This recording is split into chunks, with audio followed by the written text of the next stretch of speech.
नमस्कार सबैजनालाई। तपाईहरूले कहिले सोच्नु भएको छ गुप्तचरहरू वा एजेन्टहरूले सूचना सङ्कलन कसरी गर्छन्? उनीहरूले 30 देखि 40% सूचना आफैले सङ्कलन गर्छन् र बाँकी रहेको हाम्रो 50 देखि 60% सूचना उनीहरूले जनसमुदायबाट पाउँछन्। अब त्यो सूचना पाउनको लागि उनीहरूले जनसमुदायसँगको सम्बन्ध राम्रो बनाउनु पर्छ। उनीहरूले जनसमुदायकै बीचमा आफ्नो खबरीहरू राखेको हुन्छ। मुभीहरूमा हेर्छौँ नि हामी खबरी राखेको, खबरीले एजेन्टहरूलाई इन्फर्मेसन दिइरहेको हुन्छ। त्यस्तै खबरीहरू पनि उनीहरूले राखेको हुन्छन्। हो, आजको हाम्रो टपिक पनि रहेको छ गुप्तचर कार्यको लागि जनसम्पर्क र सूचना सञ्जालको विस्तार। अब सुरुमा यी टपिकलाई हामी उदाहरणको मद्दतले बुझौँ। अब जनसम्पर्क भनेको जनतासँग घुल्नु मिल्नुलाई हामी जनसम्पर्क भन्छौँ, अथवा जनतासँग सम्पर्क स्थापित गर्नुलाई हामी जनसम्पर्क भन्छौँ। अब जनसम्पर्कको के महत्त्व हुन्छ? मानौँ कुनै गाउँमा 10 जना नयाँ मान्छे आयो। अब यदि गाउँलेहरूसँग एजेन्टहरू घुलमिल भएर बसेको छन् भने त्यो नयाँ मान्छे आउन साथ गाउँलेहरूले एजेन्टलाई खबर गरिहाल्छन् कि गाउँमा 10 जना नयाँ मान्छे आएको छन् भनेर। यसैलाई हामी जनसम्पर्क भन्छौँ। त्यस्तै सूचना सञ्जाल। सूचना सञ्जाल भनेको सूचना आदान प्रदान गर्ने माध्यम हो। अब 10 जना आएको खबर गाउँलेहरूले कसरी दिन्छन्? फोनको मद्दतले दिन सक्छन्, अथवा व्हाट्सएपको मद्दतले दिन सक्छन्, अथवा अरू मान्छेलाई भनेर अगाडि इन्फर्मेसन पास गराउन सक्छन्। यही इन्फर्मेसन पास गराउने माध्यमलाई हामी सूचना सञ्जाल भन्छौँ। अब यिनीहरूको बारेमा हामी एउटा एउटा गरेर विस्तृत रूपमा हेरौँ। त्योभन्दा पहिला तपाईँहरूबाट एकजनाले कमेन्ट गर्नु भएको रहेछ कि सर इक्जाममा एन्सर नेपालीमा लेख्दा हुन्छ कि हुँदैन भनेर। तपाईँहरूले इक्जाममा एन्सर इङ्ग्लिसमा लेख्न सक्नुहुन्छ, नेपालीमा पनि लेख्न सक्नुहुन्छ, अथवा यो दुईटै मिलाएर पनि लेख्न सक्नुहुन्छ। यो कुरा तपाईँहरूको सिलेबसमै लेखेको छ। एकचोटि तपाईँहरूले त्यहाँ गएर पढ्न सक्नुहुन्छ। ल अब ढिला नगरिकन हामी टपिकतिर जाउँ। सुरु गरौँ इन्ट्रोडक्सनबाट। इन्ट्रोडक्सन के को? गुप्तचर कार्यको इन्ट्रोडक्सन। तपाईँहरूलाई गुप्तचर कार्य थाहै होला, त्यही पनि एकचोटि हेरिराख्नु। अब गुप्तचर कार्य भन्नाले राष्ट्रको सुरक्षा, स्थायित्व र हितका लागि गोप्य वा खुला रूपमा सूचना सङ्कलन, विश्लेषण, प्रयोग गर्ने प्रक्रिया हो। गुप्तचरले एक्लै केही गर्न सक्दैन। किन गर्न सक्दैन? किनभने ऊ सधैँ सबै ठाउँमा एक्लै पुग्न सक्दैन। उसले सबै कुरा एक्लैले हेर्न पनि सक्दैन। त्यही भएर गुप्तचरहरूलाई जनसम्पर्क र सूचना सञ्जालको आवश्यकता पर्छ। अब हेरौँ जनसम्पर्कको बारेमा। जनसम्पर्क भनेको जनतासँग वा संस्थासँग वा कुनै समूहसँग वा व्यक्तिहरूसँग विश्वासमा आधारित सम्बन्ध निर्माण गर्ने प्रक्रिया हो। यो भनेको मानिसहरूको मन जितेर वा उनीहरूलाई विश्वासमा लिएर आफूलाई चाहिने सूचना निकाल्ने कला हो। जनतासँग राम्रो सम्बन्ध राख्दा उनीहरूले समाजमा हुने शङ्कास्पद गतिविधि आफै आएर जानकारी दिन्छन्। अघि मैले गाउँलेको उदाहरण दिएको थिएँ नि, त्यसरी नै उनीहरूले आफै जानकारी दिन्छन् यदि सम्बन्ध राम्रो छन् भने। यदि जनताले अनुसन्धान अधिकृतलाई विश्वास गरेनन् भने उनीहरूले सूचना लुकाउँछन्। उनीहरूले केही इन्फर्मेसनहरू दिन खोज्दैनन्। त्यही भएर अनुसन्धान अधिकृतले राम्रो जनसम्पर्क राख्नुपर्छ। गुप्तचरका लागि जनसम्पर्क भनेको उसको आँखा, कान र कहिलेकाहीँ उसको नाक जस्तै पनि काम गर्छ। हामीले जनतासँग जनसम्पर्क बनाउँदा केही सिद्धान्तहरूको पालना गर्नुपर्ने हुन्छ, अथवा भनौँ जनसम्पर्कका केही सिद्धान्तहरू पनि छन्। त्यसका बारेमा हेरौँ। पहिलो सिद्धान्त भनेको गोपनीयता। यसमा हामी सूचना दिने मान्छेको नाम कहिले खुलाउँदैनौँ। कसले सूचना दियो त्यो कुरा जहिले गोप्य राखिन्छ। दोस्रो छ विश्वास। एक पटक झुट बोले सधैँको लागि सञ्जाल बिग्रिन्छ। हाम्रो जुन जनसम्पर्क हुन्छ यो भनेको विश्वासमै टिकेको हुन्छ। त्यही भएर एकचोटि विश्वास टुट्यो हाम्रो जनसम्पर्क सधैँको लागि बिग्रिन्छ। त्यस्तै दुईतर्फी जनसम्पर्क भनेको दुईतर्फी हुनुपर्छ। यो भन्नाले यदि जनताले तपाईँलाई सूचना दियो भने त्यो सूचना दिए बापत उसलाई तपाईँले सुरक्षा पनि दिनुपर्छ। किनभने जसको बारेमा सूचना दिएको छ त्यो मान्छेले थाहा पायो भने त्यो मान्छेको जानको खतरा हुन्छ। त्यही भएर सूचना दिने मान्छेको सुरक्षाको जिम्मेवारी पनि तपाईँकै हुन्छ। स्थानीयता। अब यो भनेको यदि हामी जनतासँग जनसम्पर्क बनाउँदैछौँ भने स्थानीय भाषाको बारेमा हामीलाई थाहा हुनु पर्यो, स्थानीय संस्कृतिहरूको बारेमा थाहा हुनु पर्यो। अर्को छ हाम्रो प्रविधि सहयोग। जनसम्पर्क बनाउँदा हामीले फोन, विभिन्न एपहरू, हटलाइनहरू मार्फत जनसम्पर्क बनाउन सक्छौँ। यी सबै हाम्रा जनसम्पर्कका केही सिद्धान्तहरू थिए। अब एउटा उदाहरण हेरौँ। वर्ल्ड वार 2 मा M15ले स्थानीय जनतासँग जनसम्पर्क गरेर जर्मनको जासुस पक्रियो। अब M15 भनेको ब्रिटिसको भित्री अनुसन्धान गर्ने संस्था हो। बाहिरी अनुसन्धान गुप्तचर संस्था के हो ब्रिटिसको? M16। गुप्तचर संस्थाको नाम M16 छ, तर M15ले भित्री कुराहरूको अनुसन्धान गर्छ। अब नेपालमा अनुसन्धान विभागले सीमा क्षेत्रको ट्रक ड्राइभरहरूसँग सम्पर्क राखेर तस्करी रोक्ने काम गर्छ। यसरी हाम्रो अनुसन्धान विभागले नेपालमा जनसम्पर्कको फाइदा लिँदैछ। अब हेरौँ गुप्तचर कार्यमा जनसम्पर्कको महत्त्व। सबैभन्दा पहिलो महत्त्व भनेको सूचना प्राप्त गर्न सजिलो। राम्रो सम्बन्ध छ भने सूचनाहरू सजिलै प्राप्त गर्न सकिन्छ। विश्वास निर्माण। यदि हामीले जनतासँग राम्रो विश्वास बनाएको छौँ भने उनीहरू आफै आएर सूचना दिन्छन्। सङ्कट समयमा सहयोग। यो भनेको दङ्गा, विपद, अपराधमा स्थानीय जनताले सहयोग गर्छन्। गलत सूचना रोक्न। राम्रो नेटवर्क छ भने फेक न्युजहरू चिन्न सजिलो हुन्छ। यसरी हाम्रो गुप्तचर कार्यमा जनसम्पर्कले यसरी हाम्रो फाइदा पुर्याइरहेको हुन्छ, अथवा जनसम्पर्कका यीहरू महत्त्वहरू हुन्। अब हेरौँ जनसम्पर्क निर्माण गर्ने तरिका। जनसम्पर्क हामी कसरी निर्माण गर्न सक्छौँ त? जनताको विश्वास जितेर। विश्वास जित्नको लागि हामीले आफ्नो इमानदारी कायम राख्नु पर्यो। जनतासँग नियमित सम्पर्क राखेर। सम्पर्क कसरी राख्ने त? भेटघाट गरेर, संवाद गरेर, कहिलेकाहीँ फोन गरेर। अर्को छ जनतालाई हामीले सम्मानजनक व्यवहार दिएर। किनभने हामीले स्रोतको सम्मान गर्यौँ भने आफै जनसम्पर्क राम्रो हुन्छ। त्यस्तै गोपनीयता कायम। हामीले सूचना लिनुभन्दा पनि सूचना दिने मान्छेलाई बचाउनु महत्त्वपूर्ण हुन्छ। यसरी यदि हामीले यी कामहरू गर्यौँ भने हामी सजिलै जनतासँग जनसम्पर्क निर्माण गर्न सक्छौँ।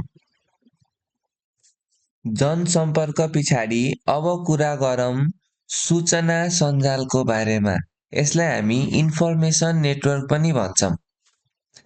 सूचना सञ्जाल भनेको विभिन्न स्रोतहरू बीच सूचना आदान-प्रदान गर्ने संरचना हो।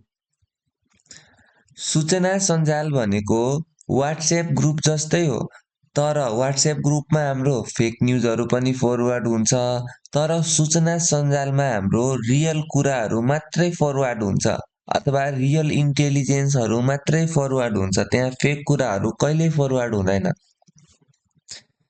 सूचनाको सञ्जाल फैलाउनु भनेको माकुराको जालो बुन्नु जस्तै हो। जति ठुलो जालो उति धेरै झिङ्गा पर्ने सम्भावना। भनेको हाम्रो नेटवर्क जति ठुलो भयो हाम्रो सूचनाहरू त्यति नै धेरै आउँछन्। सूचना सञ्जालको विस्तार कसरी गर्ने त? अथवा विस्तारका रणनीतिहरू के हुन् त? सबैभन्दा पहिलो रणनीति भनेको सोशल इन्जिनियरिङ। मानिसहरूसँग घुलमिल हुने, चिया पसलदेखि ठुला क्लबसम्म आफ्नो पहुँच पुर्याउने, एउटा गाउँमा को नयाँ मान्छे आएको छ भनेर थाहा पाउन चिया पसलसँगको दोस्ती निकै काम लाग्छ। इन्फर्मेन्टको पहिचान र उनीहरूको परिचालन गर्ने, हरेक क्षेत्रमा हाम्रो मान्छे हुनै पर्छ। ट्याक्सी चालक, कुरियर बोय, होटलका वेटरहरू सूचनाका खानी हुन सक्छन्। त्यस्तै प्रविधिको प्रयोग। आजकलको जमानामा सूचना सञ्जाल विस्तार गर्न फेसबुक, व्हाट्सएप, टेलिग्राम जस्ता माध्यममा पनि आँखा राख्नुपर्छ। आँखा राख्नुपर्छ भनेको यी माध्यमहरूको पनि हामीले युज गर्नुपर्छ। यसरी हामी सूचना सञ्जाल विस्तार गर्न सक्छौँ। हामीले सूचना सञ्जाल किन विस्तार गर्नुपर्छ त? अथवा यहाँबाट अर्को क्वेसन पनि बन्न सक्छ। सूचना सञ्जाल विस्तार गर्दा के फाइदाहरू हुन्छ त? अब यो दुईटै क्वेसन सेम छ, तर लेख्दाखेरि अलिक फरक तरिकाले लेख्नुपर्छ यसको एन्सर। अहिले म तपाईँहरूलाई लास्टमा त्यो कुरा भन्छु। अहिले हेरौँ है, किन हामीले विस्तार गर्नुपर्छ त सूचना सञ्जाल।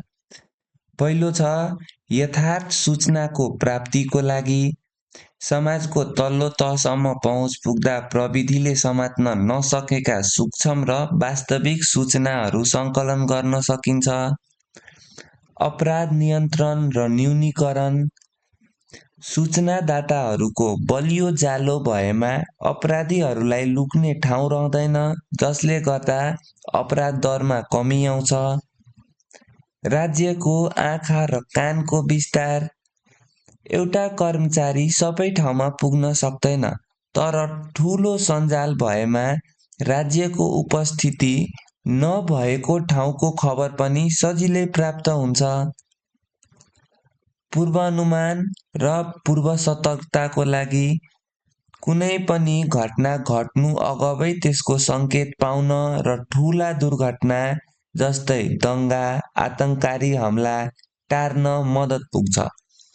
अब मानौ इक्जाममा क्वेसन आयो, सूचना सञ्जाल विस्तारको के आवश्यकता छ त? यसको एन्सर लेख्दा यसरी हेर्नु है, आवश्यकता के छ भनेर सोध्दैछ। यो भनेको यथार्थ सूचनाको प्राप्तिको लागि, अपराध नियन्त्रण र न्यूनीकरणका लागि, राज्यका आँखा र कान विस्तारका लागि, यसरी लागि हामीले थप्नुपर्छ। त्यस्तै यदि क्वेसनमा आयो सूचना सञ्जाल विस्तारका के फाइदाहरू छन् त, त्योहरू लेख्नुहोस्। अब फाइदा लेख्दा यही कुरालाई यसरी लेख्ने, यथार्थ सूचनाको प्राप्ति हुन्छ, अपराध नियन्त्रण र न्यूनीकरणमा मद्दत पुग्छ, राज्यको आँखा र कानको विस्तार हुन्छ। जति बेला फाइदा सोध्छ त्यति बेला हामी लागिको सट्टामा के थप्दैछौँ, हुन्छ थप्दैछौँ। यसरी तपाईँहरूले यो कुराहरू बुझ्नुहोस् र इक्जाममा क्वेसन जसरी आयो त्यसरी तपाईँहरूले बुझे पछाडि मजाले त्यसलाई मिलाएर लेख्न सक्नुहुन्छ। त्यस्तै अरू फाइदाहरू हेरौँ। धर्म र संस्कृतिको नाममा हुने अतिवाद रोक्न, समाजमा गुम्सिएर रहेका कट्टरपन्थी सोच र गतिविधिहरूको सुइको पाउन स्थानीय नेटवर्क नै सबैभन्दा भरपर्दो माध्यम हो। लागु औषध ओसार पसार नियन्त्रण। युवा पुस्तालाई बर्बाद पारिरहेको ड्रग्सको जालो तोड्न शिक्षण संस्थान र क्लबहरूमा सूचना सञ्जाल हुनु अपरिहार्य छ। यदि हाम्रो नेटवर्कहरू क्लबहरूमा स्कुलहरूमा भयो भने लागु औषधको ओसार पसार हामी सजिलै नियन्त्रण गर्न सक्छौँ। कम खर्चिलो र प्रभावकारी।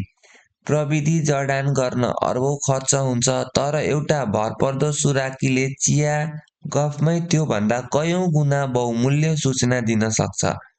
यो भनेको हामीले सीसीटीभीहरू जोडेर निगरानी गर्यौं भने त्यो हामीलाई महँगो पर्छ, तर मान्छे राखेर निगरानी गर्यौं भने त्यो हामीलाई सस्तो पर्छ।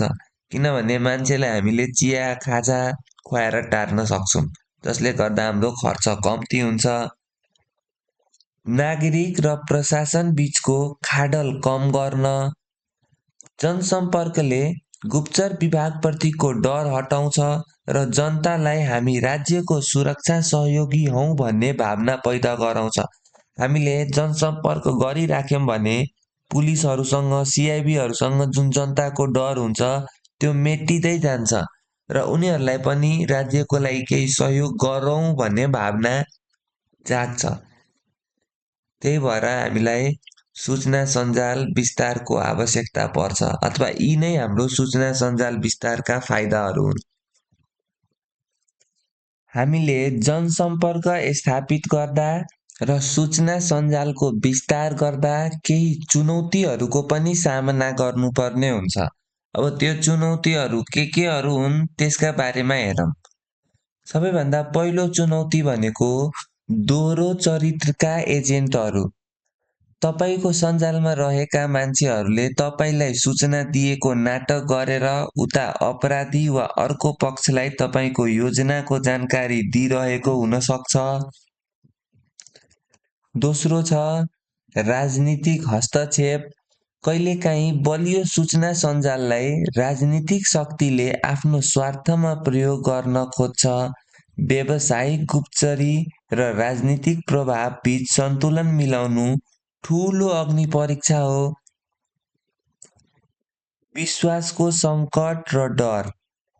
आम जनतामा सरकारी निकाय वा गुप्तचर भन्ने बित्तिकै एउटा डर र अविश्वास हुन्छ।